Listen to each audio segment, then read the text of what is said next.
Hello दोस्तों। आपका अपना चैनल एक्सप्लोरिंग एजुकेशन स्वागत करता है आपका जीके की 360 डिग्री क्लास में। जैसे कि आपको पता है हमने एक जीके की सीरीज शुरू करी है।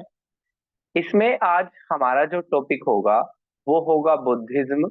बौद्ध धर्म हमारा टॉपिक होगा। अब पहले इस क्लास से पहले का बैकग्राउंड देख लेते हैं। इस क्लास से जस्ट पहले हमने पढ़ा था वैदिक एज, और हमने देखा था लेटर वैदिक एज में क्या हुआ था।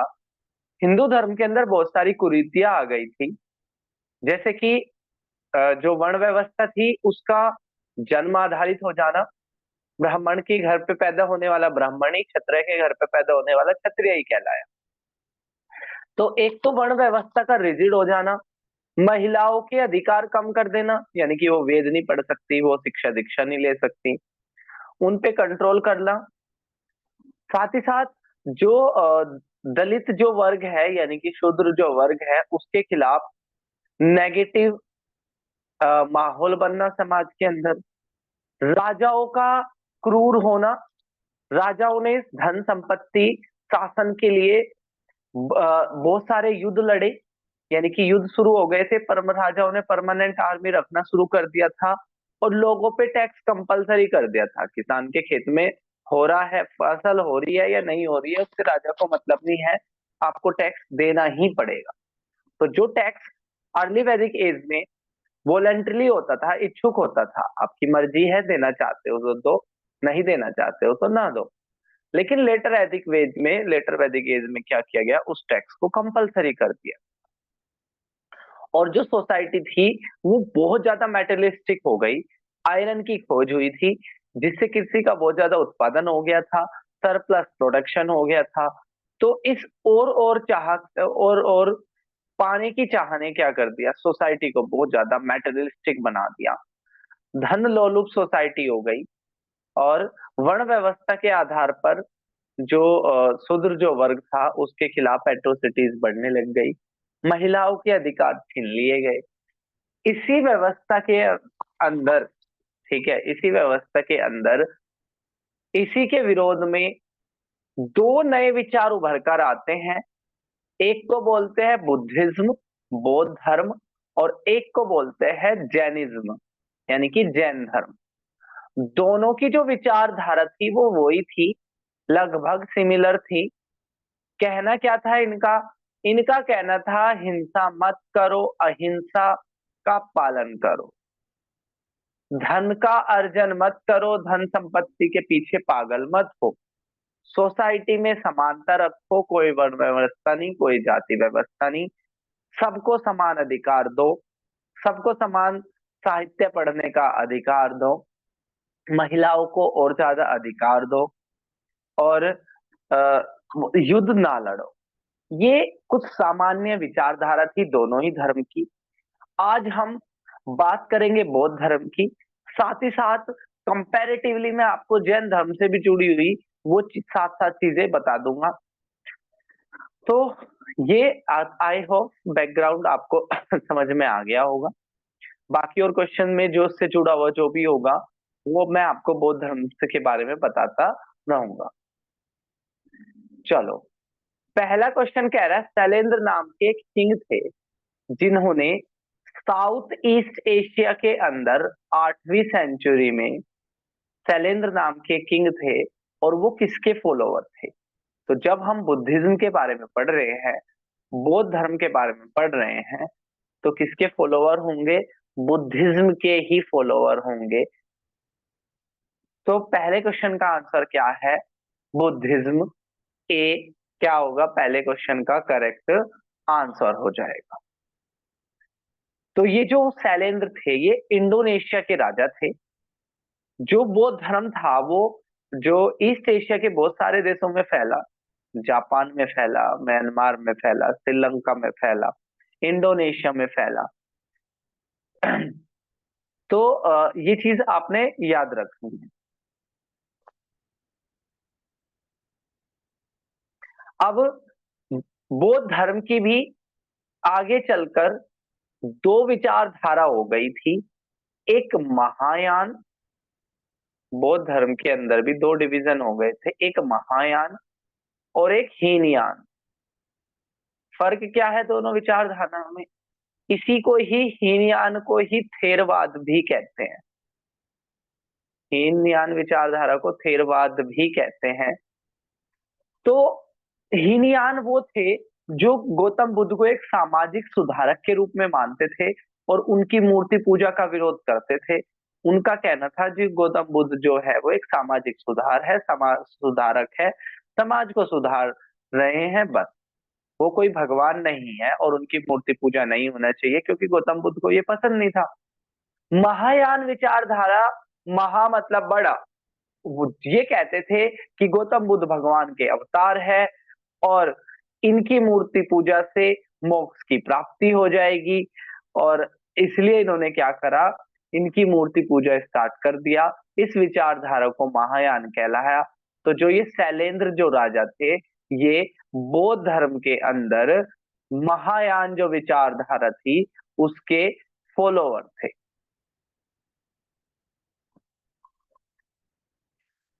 तो महायान और हीनयान यहां से आपको क्लियर हुआ होगा। थेरवाद भी इसको कह देते हैं। अब देखो क्वेश्चन कह रहा है कि संघ के अंदर शामिल होने वाली पहली महिला कौन थी? अब हम यहां पे समझ लेते हैं चीजों को। क्या था? गौतम बुद्ध, गौतम बुद्ध जिनके बचपन का नाम सिद्धार्थ था, शाक्य कुल में पैदा हुए थे, और बचपन का नाम आपका इनका गौतम था, शाक्य कुल में ये पैदा हुए थे। तो बचपन में ही, हाँ, और बाकी चीज, इनके फादर का नाम सिद्धोधन था। इनकी दो माँ थी, यानी कि एक तो वो जिन्होंने इनको जन्म दिया था, और एक वो उनकी जो माँ थी जिन्होंने इनको जन्म दिया था, उनकी जल्दी ना क्या हो गई थी, डेथ हो गई थी। तो इनका जो पालन पोषण किया था वो इनकी फोस्टर मदर प्रजापति गौतमी ने किया था। प्रजापति गौतमी ने इनको क्या किया था, पाला पोसा था। सिद्धोधन इनके फादर का नाम था, शाक्य कबीले से ये बिलोंग करते थे। और जब ये छोटे थे तो तभी ना एक साधु ने इनकी हस्तरेखा को देखकर भविष्यवाणी करी थी कि या ये तो बहुत बड़ा संत महात्मा दानी बनेगा या बहुत बड़ा राजा बनेगा। तो जो राजा थे, जो इनके फादर थे, उन्होंने सोचा कि भाई इनको कोई कष्ट नहीं होना चाहिए कि ये साधु संत बनने को लेकर मजबूर हो जाए, घर छोड़ करने को मजबूर हो जाए। तो क्योंकि भविष्यवाणी में उन साधु संत ने ये भी बोला था कि ये घर छोड़ देगा। तो राजा ने इनको हर, वो जो इनके फादर थे सुद्धोधन, उन्होंने इनको हर सुख सुविधाएं दी। ठीक है। और जो इनकी रियल मदर थी उनका नाम महामाया था। रियल मदर का नाम महामाया। जिन माँ ने इनको पाला प्रजापति गौतमी, शाक्य कुल, सिद्धोधन फादर। और इनके बेटे का नाम था राहुल। बेटे का नाम था इनके राहुल। अब अगर हम बात करें तो इनके फादर ने इनको हर वो सुख सुविधा दी थी जिससे ये कोई भी ऐसा स्टेप ना उठाए कि घर छोड़े। अब होता क्या है कि चार चीजें, चार चीजों से गौतम बुद्ध बहुत ही ज्यादा इन्फ्लुएंस हुए, क्योंकि महलों में रहते थे, सारी सुख सुविधाएं थी, तो कोई कष्ट इनको कभी महसूस ही नहीं होता था। एक दिन अपने सारथी के साथ भ्रमण पर निकले हुए थे, भ्रमण पर निकले हुए थे, तो आ, इनके साथ इन्होंने चार चीजें देखी, जिसमें से एक बीमार व्यक्ति, जिनको पता चला कि ये जो शरीर है, इस शरीर में बीमारी आती जाती रहती है जिससे कष्ट होता है। तो एक तो बीमारी इनको दिखी, उसको देखकर ये सोचने विचारने पर मजबूर हो गए। दूसरा, इनको एक ओल्ड व्यक्ति दिखा, जिनसे इनको पता चला कि हाँ भाई, ये शरीर है, पहले छोटा था, धीरे धीरे बड़ा होगा, ओवर द टाइम बूढ़ा हो जाएगा। फिर इनको एक अर्थी जाति दिखी, तो जिससे इनको एहसास हुआ कि हाँ, मृत्यु क्या है, सत्य है, लाइफ का सत्य है। चाहे कोई राजा हो, चाहे कोई फंक हो, चाहे कोई फकीर हो, एक दिन मृत्यु सबको आनी है। सबका शरीर क्या होना है, इस लोक से विदा होना है। चौथा एक इनको दिखा साधु संत व्यक्ति जिसके शरीर पर, जिसके चेहरे पर कोई भी चिंता की रेखा नहीं थी। तो इसको एक बात समझ में आई कि भाई जीवन दुखों से भरा हुआ है, और जो साधु संत है जिसने त्याग दिया है, इस मोह माया को त्याग दिया है, वो ही खुश है। तो इसी वजह से इन्होंने भी घर छोड़ने की सोची। ठीक है, इन्होंने भी घर छोड़ने की सोची। तो 29 ईयर की एज में, 29 ईयर की एज में ज्ञान प्राप्ति के लिए गौतम बुद्ध ने घर को छोड़ दिया। अपने कंटक नाम के घोड़े पर ये निकले। दो गुरु इनको मिले, एक असिता और एक अलारकल्मा। एक से इन्होंने मेडिटेशन सीखा और एक से इन्होंने वैसे शिक्षा ली। 29 साल की उम्र में घर छोड़ा था, 35 साल की उम्र में इधर उधर घूमते रहे, ज्ञान प्राप्त करते रहे। लेकिन इनको एक चीज समझ में आ गई कि भाई खुद ही कुछ एफर्ट लगाना पड़ेगा। तो ये पीपल के पेड़ के नीचे बैठते हैं, ध्यान लगाते हैं। 35 साल की उम्र में इनको ज्ञान प्राप्त होता है। जगह बिहार की बोध गया थी, गया नाम की जगह थी जिसका नाम बोध गया पड़ गया। और जिस पेड़ के नीचे इनको ज्ञान की प्राप्ति हुई थी उसको बोधि ट्री कहते हैं। फिर इन्होंने जहां अपना पहला उपदेश दिया उस जगह का नाम था सारनाथ। इसके अलावा जहां इनकी डेथ हुई उस जगह का नाम था कुशीनगर। और जन्म हुआ था इनका नेपाल लुम्बिनी में। तो 4 प्लेस मैंने बताए।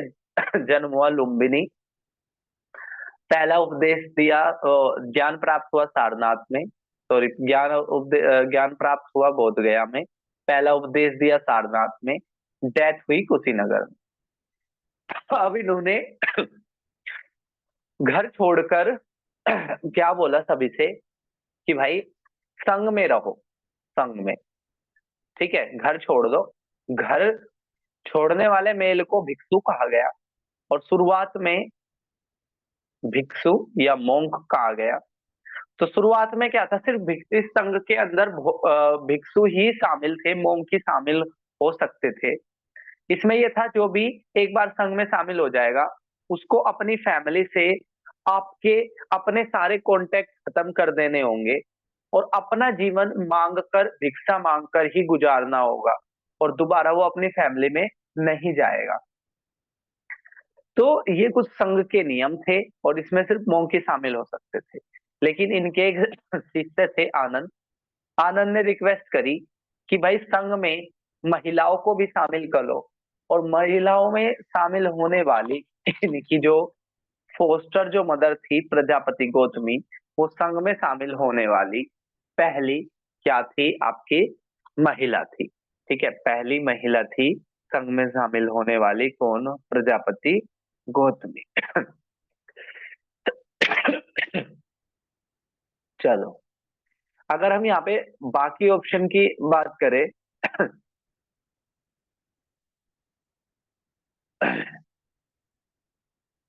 तो जो सुजाता थी वो एल्डेस्ट डॉटर थी अशोक की, जिन्होंने एक खीर का कटोरा खिलाया था किसको, गौतम बुद्ध को।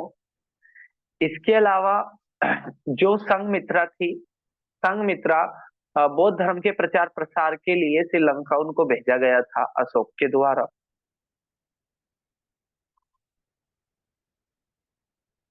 और जो ये है धमानंद भिक्षुणी, धमानंद भिक्षुणी एक थेरवाद नन थी, थेरवाद मैंने बताया अभी। और इन्होंने थाईलैंड में क्या किया था, प्रचार प्रसार किया था। तो ये थाईलैंड से जुड़ी हो गई। ठीक है, इन्होंने कटोरे खीर खिलाई थी गौतम बुद्ध को। और संघमित्रा श्रीलंका में बौद्ध धर्म के प्रचार प्रसार के लिए गए थे। Which Kushan ruler was famous in history as a great patron of Buddhism and organized a forced Buddhist council, इनमें से कौन से ऐसे राजा थे जिन्होंने बौद्ध धर्म अपनाया और चौथी बुद्धिस्ट काउंसिल ऑर्गेनाइज कराई? तो गौतम बुद्ध की डेथ के बाद राजाओं को ये चीज महसूस हुई कि भाई कि क्या होगा, ऐसे तो बौद्ध धर्म का सारा साहित्य खत्म हो जाएगा, किसी को कुछ पता भी नहीं चलेगा कि बौद्ध धर्म क्या था, कब था, क्यों था। तो बौद्ध धर्म की शिक्षा दीक्षाओं को ऑर्गेनाइज करने के लिए, उसके साहित्य को ऑर्गेनाइज करने के लिए 4 काउंसिल बैठाई जाती है, जिसको आप ऐसे याद कर सकते हो, RVPK। RVPK, राजगिरी, वैशाली, पाटलिपुत्र और कुंडलग्राम यानी कि कश्मीर। जो सबसे पहली जो काउंसिल हुई थी इसको अजात शत्रु ने ऑर्गेनाइज कराया था। दूसरी जो वैशाली में जो हुई थी, इसको काला अशोक ने ऑर्गेनाइज कराया था। पाटलिपुत्र वाली को अशोक ने ऑर्गेनाइज कराया था। कश्मीर वाली को कनिष्क ने ऑर्गेनाइज कराया था। तो अजात शत्रु, काला अशोक और अशोक और कनिष्क। अजात शत्रु जो थे वो हरियंक डायनेस्टी के थे। काला अशोक जो थे वो शिशुनाग डायनेस्टी के थे। और जो अशोक जो थे वो मौर्य डायनेस्टी के थे। और जो कनिष्क जो थे वो आपके कुषाण वंश के थे, कुषाण वंश के। तो यहां पर क्वेश्चन ये पूछ रहा है, चौथी बुद्धिस्ट काउंसिल किसने ऑर्गेनाइज कराई थी? तो चौथी बुद्धिस्ट काउंसिल जो ऑर्गेनाइज कराई थी वो कनिष्क ने कराई थी 72 एडी में। पहली जो 3 काउंसिल थी वो सारी BC में हुई, यानी कि बिफोर क्राइस्ट हुई। लेकिन जो चौथी बुद्धिस्ट काउंसिल है वो 72 एडी में कराई गई थी। ठीक है, कनिष्क ने कराई गई थी, कराई थी कुंडल वन कश्मीर में हुई थी। और वसुमित्र और अश्वघोष, वसुमित्र और अश्वघोष इस सेशन के अंदर को चेयर कर रहे थे। ठीक है, इस मीटिंग को चेयर कर रहे थे। इसमें क्या हुआ था, चौथी बुद्धिस्ट काउंसिल में बौद्ध धर्म 2 हिस्सों में बट गया था, महायान और हीनयान, जो मैंने आपको बताया भी है। ठीक है, कि भाई जो गौतम बुद्ध को एक भगवान की तरह माने वो महायान कहलाए, और जो उनको एक सामाजिक सुधारक मानते थे वो हीनयान कहलाए। तो जो ओरिजिनल जो विचारधारा थी वो हीनयान थी, आगे चलकर महायान हो गया। पहली बुद्धिस्ट काउंसिल जो हुई थी वो 483 BC में हुई थी, 483 BC में हुई थी, अजातशत्रु ने कराया था। और महाकश्यप, महाकश्यप इसके क्या थे, चेयरपर्सन थे। महाकश्यप जो थे वो इस बुद्धिस्ट काउंसिल के पहले वाली के चेयरपर्सन थे। दूसरी जो थी वो राजगीर में हुई थी, पहली 483 BC में, दूसरी 383 BC में हुई थी, वैशाली में हुई थी। और काला शोक जो शिशुनाग डायनेस्टी के थे उन्होंने इसको चेयर किया था। और सभाकामी, सभाकामी इसके क्या थे, लीडर थे। ठीक है, जो मीटिंग को हेड कर रहे थे। राजा कौन थे, राजा थे आपके काला शोक और चेयरपर्सन थे सभाकामी, जैसे पहले वाले के महाकश्यप थे। तीसरी बुद्धिस्ट काउंसिल 250 BC में हुई थी, पाटलिपुत्र में हुई थी, अशोक ने बुलवाई थी। अशोक मौर्य डायनेस्टी के थे। और मोगाली पुट्टा ने इसको, मोगाली मोगाली पुट्टा ने इसको क्या किया था, चेयर किया था। मोगाली पुट्टा ने इसको चेयर किया था। तो अब हम बढ़ते हैं अपने अगले क्वेश्चन की तरफ।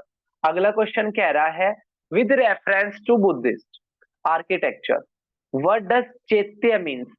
चैत्य का क्या मतलब होता है? चैत्य का क्या मतलब होता है?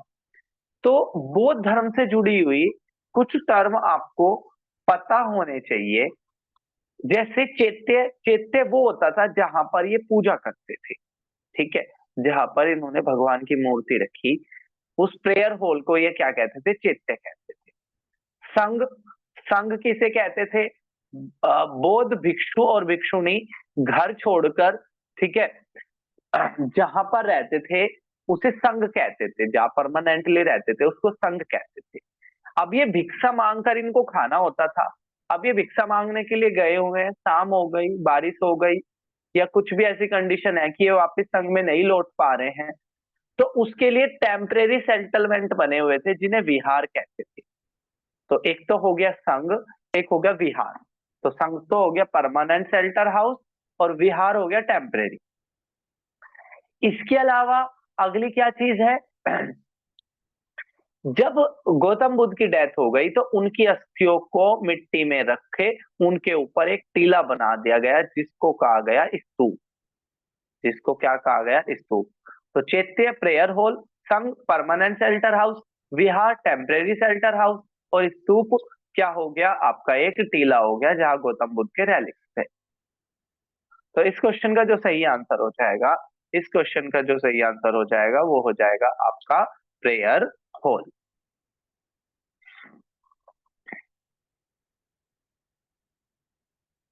अब हम बढ़ते हैं नेक्स्ट क्वेश्चन की तरफ। नेक्स्ट क्वेश्चन कहता है कौन सी स्ट्रक्चर बुद्धिज्म से जुड़ी हुई है? तो अभी मैंने बताया कि जो स्तूप है, स्तूप जिसका शाब्दिक अर्थ होता है टीला, तो गौतम बुद्ध की जो अस्थियां थी उनके ऊपर एक बहुत बड़ा टीला बना दिया गया जिसको क्या कहा गया? स्तूप कहा गया। और सबसे पहला स्तूप मध्य प्रदेश के पास, मध्य प्रदेश के अंदर भोपाल से करीब 42 किलोमीटर दूर, ठीक है, सांची स्तूप पड़ता है। जो पहला स्तूप था जिसका कनेक्शन पता चला था कि ये किससे जुड़ा हुआ है? बौद्ध धर्म से जुड़ा है। इसके अलावा महाबोधि स्तूप है बोध गया में, सांची स्तूप मध्य प्रदेश में है, शांति स्तूप, शांति स्तूप कहाँ है? लद्दाख में। दमकेश स्तूप है सारनाथ में। तो एक बार देख लो, दमकेश स्तूप सारनाथ, शांति स्तूप, शांति स्तूप लद्दाख, महाबोधि स्तूप बोध गया। तो इस क्वेश्चन का जो आंसर हो जाएगा वो हो जाएगा D. The rule made for Buddhist Sangha were written down in a book. तो हुआ क्या था? त्रिपिटक, आपसे पूछे त्रिपिटक क्या है? तो त्रि मतलब तीन और पिटक मतलब टोकरी। तो बौद्ध साहित्य को तीन किताबों में लिखा गया जिसको त्रिपिटक कहते हैं। ये त्रिपिटक कौन कौन से हैं? विनय पिटक, सुत पिटक, अभिधाम पिटक। ये तीनों पुस्तक है, विनय पिटक, सुत पिटक और अभिधाम पिटक। जो विनय पिटक है, जब व्यक्ति घर छोड़कर संघ में रहेगा तो संघ के जो नियम कानून होंगे, संघ के जो नियम कानून होंगे वो लिखे हुए थे विनय पिटक में, जिसमें ये था एक बार शामिल हो गए दोबारा आप घर नहीं जा सकते, वहीं रहना पड़ेगा, भिक्षा मांग कर करना पड़ेगा, अपनी पहले की फैमिली से सारे कॉन्टेक्ट खत्म करने पड़ेंगे। जो सुत पिटक था, ठीक है, जो आपका सुत पिटक था, इस सुत पिटक के अंदर जो आपका सुत पिटक के अंदर जो था वो जो बुद्धिज्म की जो थ्योरी थी उसका मेंशन था, ठीक है, सुत पिटक के अंदर जो बुद्धिज्म की जो थ्योरी थी, ठीक है, उसका मेंशन था। और अभिधाम पिटक में क्या था? अभिधाम पिटक में फिलोसफिकल बातें थी, ठीक है, अभिधाम पिटक में क्या था? फिलोसफिकल बातें थी बौद्ध धर्म की, ठीक है, बौद्ध धर्म की फिलोसफिकल बातें थी। किसमें? आपका अभिधाम पिटक में। और ये जो तीन जो बुक लिखी गई थी ये त्रिपिटक, वो फर्स्ट जो बुद्धिस्ट काउंसिल हुई थी 483 में अजातशत्रु के द्वारा जो बुलाई गई थी, ठीक है, उसमें ऐसा हुआ था। चलो,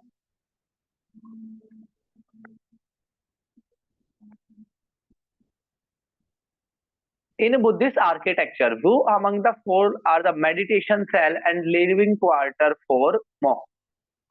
तो ऐसे कौन लिविंग क्वार्टर और मेडिटेशन हाउस का क्या नाम था? ठीक है, तो इनको कहते थे विहारास। इनको क्या कहते थे? विहारास कहते थे। स्तूप, जहाँ गौतम बुद्ध की रेलिक्स के ऊपर टीला बनाया गया था, वो स्तूप कहलाया। इसके अलावा चैत्य, चैत्य वो होता था जहां पर जो मेन मूर्ति, जो प्रेयर हॉल होता था, उसको चैत्य कहते थे।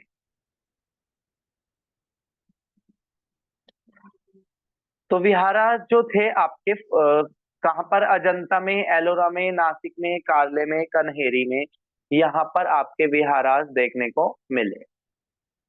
नेक्स्ट क्वेश्चन की बात करें, Buddha belongs to a small gana. तो ये मैंने आपको पहले ही बताया था, गौतम बुद्ध जो थे, गौतम बुद्ध शाक्य गण में पैदा हुए थे। लुम्बिनी नेपाल ये जगह पड़ती थी। उनके फादर का नाम सिद्धोधन था और ये शाक्य कुल के फादर थे। इनकी जो जो रियल जो मदर थी, उनकी जल्द ही डेथ हो गई थी। ठीक है, और माया देवी उनका नाम था और जिन्होंने इनको पाला था वो थी प्रजापति गौतमी। जो इनकी रियल माँ है वो महामाया या माया देवी उनको कहते हैं।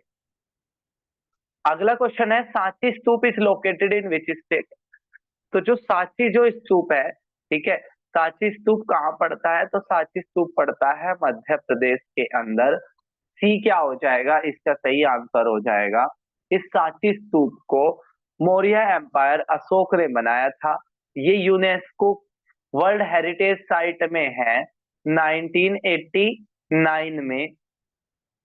और बहुत भारत में बहुत सारे स्तूप है, जैसे हमने पहले भी पढ़ा था, महाबोधि स्तूप बोध गया स्तूप बिहार में, शांति स्तूप लेह लद्दाख में, दमकेश स्तूप सारनाथ उत्तर प्रदेश में, अमरावती स्तूप आंध्र प्रदेश में, और एक द्रोदुल द्रोदुल चोटियन स्तूप, ये कहाँ है आपका? सिक्किम में। द्रोदुल चोटियन स्तूप है वो कहाँ है आपका? सिक्किम के अंदर है। तो इस क्वेश्चन का जो आंसर हो जाएगा वो हो जाएगा सी। सांची स्तूप कहाँ है? सांची स्तूप है भाई आपका मध्य प्रदेश में। Buddha meditated for dash under a peepal tree where he attained enlightenment. तो गौतम गौतम बुद्ध ने गौतम बुद्ध को ज्ञान की प्राप्ति कहाँ हुई? उन्होंने मेडिटेशन कहाँ किया था? तो मेडिटेशन किया था बोध गया में। पहला सरमन दिया था सारनाथ में।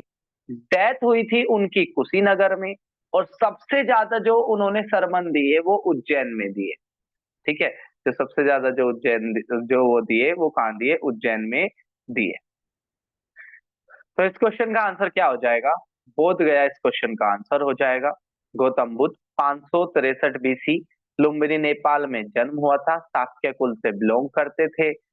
अलार कलमा और असिता या उद्रका रामपुत्रा इनके गुरु थे। 35 साल की उम्र में इनको ज्ञान की प्राप्ति हुई, बोध गया में हुई। पेड़ का नाम था पीपल ट्री। रिवर थी निरंजना, जिसको फाल्गु भी बोल देते हैं। और 80 साल की उम्र में कुशीनगर में इनकी डेथ हो गई थी 483 बीसी में। और हुआ क्या है, वो बौद्ध धर्म के अंदर इनके लाइफ से जुड़े हुए जो भी इवेंट है उनको सिंबल में दिखाया गया। जैसे आपसे पूछ लेंगे लोटस, तो जो लोटस है और बुल है, लोटस और बुल, वो गौतम बुद्ध के बर्थ को, गौतम बुद्ध के जन्म को सिंबलाइज करता है। जो हॉर्स है, घोड़ा, कंथक घोड़े पर ये बैठ के चले थे, तो घोड़ा रिनंसिएशन यानी कि त्याग को दिखाता है। रिनंसिएशन यानी कि त्याग को दिखाता है। बोधि ट्री, तो जो जिस पेड़ के नीचे इनको ज्ञान की प्राप्ति हुई थी, बोधि ट्री, वो इनलाइटमेंट का प्रतीक है। इनलाइटमेंट। इसके अलावा जो धर्म चक्र परिवर्तन है या व्हील जिसको कहते थे, तो व्हील जो है वो इनके पहला जो सरमन इन्होंने प्राप्त करा था उसका प्रतीक है। तो ये प्रतीक भी आप याद रख लेना। लोटस जन्म का, फोर्स जिसपे बैठकर ये घर से गए थे, और जो बोधि ट्री है वो इनलाइटमेंट का है, और जो व्हील है वो है पहले सरमन का, जिसको धर्मचक्र परिवर्तन भी कह देते हैं। नेक्स्ट क्वेश्चन की तरफ बढ़े। What was the pedestrian path for devotee wave in homage to stupa called in Buddhist architecture? तो बुद्धिस्ट आर्किटेक्चर में जो भी डिवोटी आते थे, ठीक है, स्तूप में होमेज देने के लिए, अपनी श्रद्धा रखने के लिए, तो स्तूप के चारों तरफ एक रास्ता बना हुआ है ऐसे गोल गोल करके, अगर आप कभी गए हो तो ऐसे एंटर करके आप क्या करो, जिस जैसे सूरज घूमता है पृथ्वी के चारों तरफ, इस तरीके से इस स्तूप को देखो, ऐसे ऐसे परिक्रमा करो। तो वो कह रहा है कि वो जो पेडेस्ट्रियन बने हैं उनका नाम क्या है? तो उस पेडेस्ट्रियन का नाम है मेढी। ये क्या हो जाएगा, सही आंसर हो जाएगा। ये एक सर्कुलर टेरेस है। तोरण जो है, वो जो गेटवे को जो सजाया गया है, मेन गेटवे को जो सजाया गया है, ठीक है, उसको तोरण कहते हैं।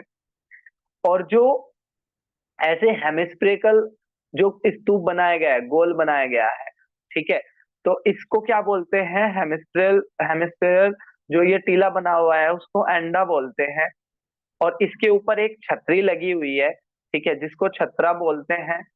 और हर्मिका क्या है, यहाँ पर एक रेलिंग भी बनी हुई है, ठीक है, चारों तरफ एक रेलिंग बनी हुई है यहाँ, जिसको क्या बोलते हैं? हर्मिका। तो हर्मिका होगी रेलिंग, ऊपर होगी एक छतरी, मेडी होगी पेडेस्ट्रियन, तोरण हो गया फ्रंट गेट को जो सजाया है, और जो ये गोल गोल है वो हो गया अंडा। चलो नेक्स्ट क्वेश्चन की तरफ बढ़ते हैं। विच of the following the largest stupa in India? Bharat में सबसे बड़ा स्तूप कौन सा है? तो देखो, पहला स्तूप तो वो था सांची स्तूप, जिससे पता चला था। बाकी जो केसरिया नाम का स्तूप है, ठीक है, बिहार के चंपारण डिस्ट्रिक्ट में ये स्तूप पड़ता है। ये लार्जेस्ट स्तूप है, नॉट इन इंडिया, ये वर्ल्ड का भी लार्जेस्ट स्तूप है। और बाकी जो स्तूप है भारत में, वो पपरीवाहा स्तूप है लुम्बिनी का, जो सबसे पुराना है। पपरीवाहा स्तूप सबसे पुराना है। सांची स्तूप मध्य प्रदेश में है, जो पहला स्तूप था जिसका कनेक्शन पता चला बौद्ध धर्म से। धमकेश स्तूप उत्तर प्रदेश में है। बहरूत स्तूप मध्य प्रदेश में। अमरावती स्तूप कहाँ है? आंध्र प्रदेश में। तो बाकी भी हमने देख लिया। दमकेश यूपी में है, बहरूत एमपी में है, और अमरावती आंध्र प्रदेश में है। और लार्जेस्ट स्तूप केसरिया। और ओल्डेस्ट स्तूप जो हमने देखा था, ठीक है, ओल्डेस्ट स्तूप हमने देखा था कौन था? वो पपरीवाहा स्तूप है, लुम्बिनी नेपाल। पपरीवाहा स्तूप लुम्बिनी नेपाल ओल्डेस्ट स्तूप है। रामभर स्तूपा विच mark the site where Lord Buddha was cremated is situated in which state of India? तो अगर आपको ये पता है कि गौतम बुद्ध की डेथ कुशीनगर में हुई थी, जिसको कुशीनरा भी बोल देते हैं, 483 बीसी में इनकी डेथ हुई थी, 80 साल की उम्र में इनकी डेथ हुई थी। और ये जो कुशीनगर नाम की जगह पड़ती है, ये उत्तर प्रदेश में पड़ती है। और जो यहाँ एक स्तूप बना है, उसका नाम है रामाभर स्तूपा। रामाभर स्तूपा है, ठीक है, यहाँ गौतम बुद्ध की अस्थियों को रखा गया था। तो डी क्या हो जाएगा इस क्वेश्चन का करेक्ट आंसर हो जाएगा। Which of the following is not a part of stupa? Which of the following is not part of a stupa? Stupa का कौन सा इसमें से पार्ट नहीं है? तो हर्मिका मैंने अभी बताया था, ठीक है। अंडा जो गोल गोल है वो अंडा है, जहां पर पूजा होती है वो चैत्य है। तो गोपुर इसमें नहीं है। गोपुरम जो थे वो मंदिरों में होते थे, हिंदू मंदिर में होते थे गोपुरम, ठीक है। तो बी क्या हो जाएगा, सही आंसर हो जाएगा। स्तूप से जुड़ी स्ट्रक्चर कौन सी नहीं है? गोपुरम नहीं है।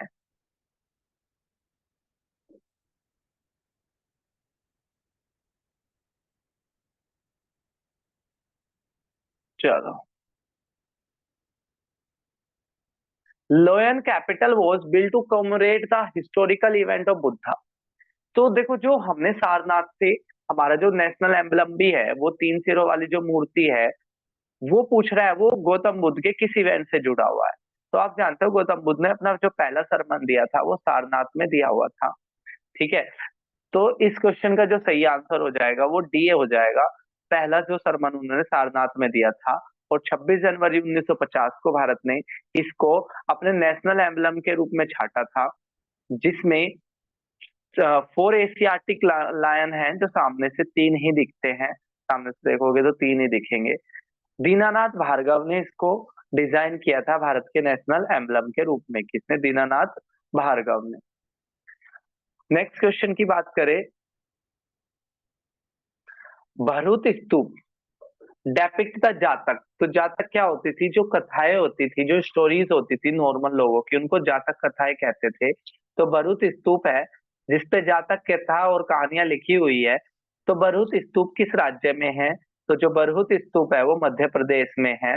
बी क्या हो जाएगा? सही आंसर हो जाएगा। सुंग डायनेस्टी के अंदर भरूच स्तूप बनाया गया था, जिसमें गौतम बुद्ध की कहानी दिखाई गई है, जन्म से लेकर और इनके इनलाइटमेंट तक की, जिसको याक्षास भी बोलते हैं। तो भरूच स्तूप पे जातक कहानी मेंशन है। और कौन से राज्य में है ये है आपका मध्य प्रदेश में। बी क्या हो जाएगा? इसका सही आंसर हो जाएगा। Which of the following statement is true? कौन सा स्टेटमेंट सही है? Gautam Buddha belongs to a small gana known as a Shakya gana and was a क्षत्रिय। तो बात तो सही है। गौतम बुद्ध शाक्य गण से बिलोंग करते थे और क्षत्रिय इनको कहते थे। Gautam Buddha pass away at Kushinagar. तो 480 बीसी में 480 बीसी में 80 साल की उम्र में कुशीनगर कुशीनगर यूपी के अंदर इनकी क्या हो गई थी? डेथ हो गई थी। तो दोनों ही स्टेटमेंट क्या है? सही है। चलिए नेक्स्ट क्वेश्चन की तरफ बढ़ते हैं। तो नेक्स्ट क्वेश्चन कह रहा है, Chetiyagiri Vihara Chetiyagiri Vihara that festival celebrated in Sanchi. तो कह रहा है चैत्रिहर विहारा एक त्योहार मनाया जाता है, कौन सी कम्युनिटी मनाती है? तो आज चैप्टर हम किसका पढ़ रहे हैं? बुद्धिज्म का पढ़ रहे हैं। तो बुद्धिज्म कम्युनिटी ही मनाती है। ठीक है, तो सही आंसर क्या हो जाएगा? डी सही आंसर हो जाए। Early Buddhist text were written in. अब क्वेश्चन बेसिकली यहाँ है कि जो बुद्धिस्ट टेक्स्ट हैं उनकी भाषा क्या थी। तो बौद्ध धर्म और जैन धर्म के फेमस होने का एक और कारण था, इन्होंने सामान्य लोगों की भाषा, जो उस समय लोग सामान्य बोलते थे, जो रॉयल फैमिली थी, राजा महाराजा जो लोग उस समय पर भाषा प्रयोग करते थे, वो संस्कृत थी। और जो सामान्य जन जो भाषा प्रयोग करता था वो पाली और प्राकृत थी। तो जो बौद्ध धर्म के जो टेक्स्ट लिखे गए वो पाली लैंग्वेज में लिखे गए। ए क्या हो जाएगा? इसका सही आंसर हो जाएगा। ए क्या हो जाएगा? इसका सही आंसर हो जाएगा।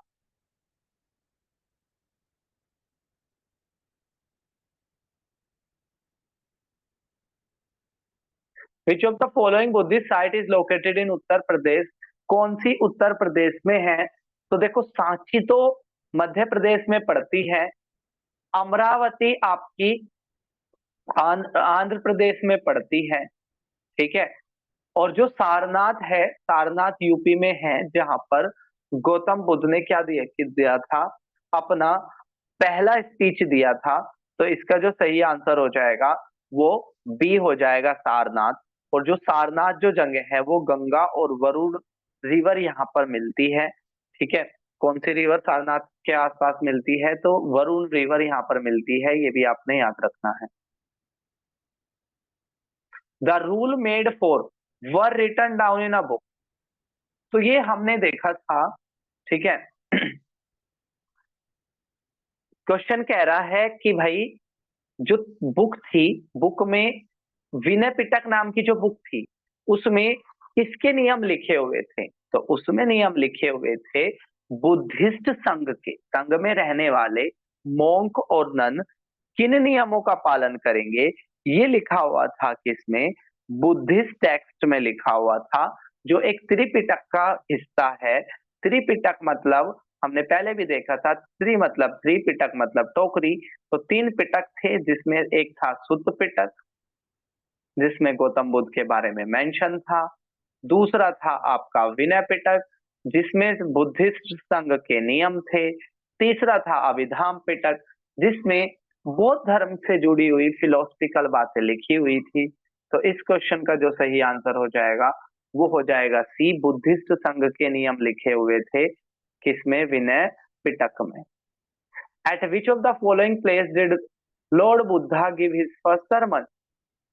तो उन्होंने पहला जो सरमन दिया था, वो जो पहला सरमन दिया था गौतम बुद्ध ने, वो सारनाथ में दिया था, जहां पे उन्होंने बताया कि दुनिया में चार चीजें हैं। दुनिया दुख से भरी हुई है, ठीक है, और इस दुख का कारण है हमारी इच्छाएं, ठीक है। क्यों? उन्होंने बताया कि अगर हमारी इच्छाएं, तो पहले तो उन्होंने बताया कि दुनिया किससे भरी हुई है, दुनिया भरी हुई है दुख से, ठीक है, दुनिया में दुख है। और इस दुख का कारण क्या है? इस दुख का कारण है डिजायर, हमारी इच्छाएं। क्यों? अगर इच्छाएं पूरी हो गई, ठीक है, तो मोह बढ़ जाएगा आपकी, और मन करेगा आपका कि और आपके पास चीजें हो। और अगर आपकी इच्छा पूरी ना हुई और पड़ोसी की हो गई, तो आपके माइंड में आ जाएगी तृष्णा, ठीक है, जेलस हो जाओगे आप, चिढ़ने लग जाओगे, ठीक है। तो दुनिया दुखों से भरी है, दुखों का कारण है हमारी इच्छाएं। इच्छाएं पूरी हो जाती है तो मोह बढ़ता है, इच्छा पूरी नहीं होती तो तृष्णा बढ़ती है। और इसका उन्होंने क्या बताया, इसका सॉल्यूशन उन्होंने बताया एट फोल्ड पाथ, ठीक है, एट फोल्ड पाथ। उन्होंने इसका सॉल्यूशन बताया एट फोल्ड पाथ। आठ अष्टांगी मार्ग उन्होंने दिया, 8 मार्ग उन्होंने बताए कि भाई इनका पालन करो और आप दुनिया के दुख से क्या हो जाओगे, दूर हो जाओगे, ठीक है। तो पूछा अष्टांगी मार्ग किस धर्म का जुड़ा हुआ है? तो अष्टांगी मार्ग जुड़ा हुआ है आपका बौद्ध धर्म का। Gandhara school of art was influenced by dash art which of the following European country? तो जो गांधार जो आर्ट है, ठीक है, वो कौन से देश से प्रभावित है? तो जो गांधार जो आर्ट है वो ग्रीस से प्रभावित है। ग्रेस सैंडस्टोन से बनी हुई है, ज्यादातर बुद्धिस्ट की जो मूर्ति है। और इसको जो पेट्रोनाइज किया था वो कुषाण वंश के शासकों ने किया था। और यहाँ पर 2 स्कूल थे जहाँ पर ग्रीस आर्ट सिखाई जाती थी, एक मथुरा में था और एक अमरावती में था, एक मथुरा में और एक अमरावती में। अब इस क्वेश्चन का सही आंसर क्या हो जाएगा? ग्रीस सही आंसर हो जाएगा। गांधार स्कूल किससे प्रभावित था? ग्रीस आर्ट से प्रभावित था। तो ये थे हमारे बौद्ध धर्म से जुड़े हुए कुछ क्वेश्चन। एक और क्वेश्चन का एक्सप्लेनेशन मैं आपको दे देता हूँ। 8 मार्क, 8 फोल्ड मार्क जो गौतम बुद्ध ने दिए थे, उसमें था सम्यक कर्म, बैलेंस कर्म करो, सम्यक दृष्टि यानी कि विजन, क्या देखना चाहते हो वो तुम्हारे ऊपर डिपेंड करता है, ठीक है, अच्छा देखोगे कि बुरा देखोगे। तो सम्यक कर्म, सम्यक दृष्टि, सम्यक अजीव, यानी कि आपके जो कमाने का जो साधन होना चाहिए, ठीक है, वो पॉजिटिव होना चाहिए, सही होना चाहिए, गलत कमाई आपकी नहीं होनी चाहिए, ठीक है। सम्यक कर्म, सम्यक दृष्टि, सम्यक अजीव, सम्यक संकल्प, आपका सम्यक संकल्प होना चाहिए, कोई एक उद्देश्य होना चाहिए, डिटर्मिनेशन होना चाहिए। सम्यक स्मृति, आपकी मेमोरी अच्छी होनी चाहिए, ठीक है, मेमोरी अच्छी होगी तो सम्यक बैलेंस भी लगा है, ज्यादा अच्छी भी क्यों? क्योंकि आपके घर में किसी की डेथ होगी, आप उसको भूल ही नहीं पा रहे, तो इसलिए सम्यक लगा है। सम्यक यानी कि बैलेंस, तो अच्छी चीजें आपको याद रहनी चाहिए, खराब चीजें भूल जानी चाहिए, ठीक है। सम्यक,